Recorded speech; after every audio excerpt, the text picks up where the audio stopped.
we are doing exactly what the German church did. We cannot judge them. In fact, we have no excuse. They had an excuse. They couldn't look back to see how this had happened before. We can, because it happened under the Germans.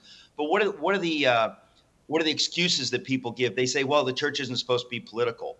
That is a lie from the pit of hell. That is nonsense. When William Wilberforce stood against slavery, people accused him of dragging faith into politics and politics into faith. And what business do you have doing that?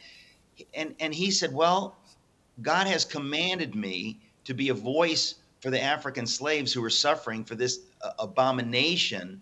And you can call me what you want. He didn't let name calling silence him. But there were many in the church in that day that did not speak. They said, well, we don't want it. That's political. That's divisive.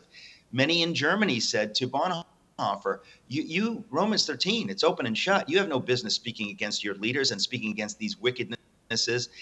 And many bought it because they would prefer an easy out. Is there some reason that I can be silent? And I detail in the book exactly why they bought these lies and why we are today buying the same lies, and why people from pulpits in particular, and some of them very famous names, are being silent on these crucial issues. And by the way, if you're interested in evangelism, it's just the opposite.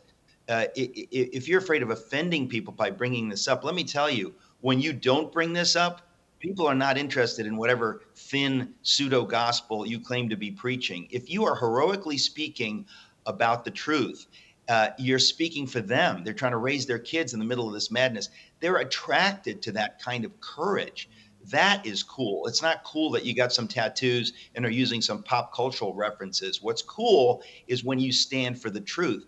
And people across this country are hungry for that. If pastors will speak boldly and not be afraid of being political, they should be afraid of being silent in the face of evil and reaping the whirlwind. If they will show the faith that they claim to have in the way that they behave and speak, people will rally to that. I've seen it in those churches that are being bold. And so it couldn't be more urgent.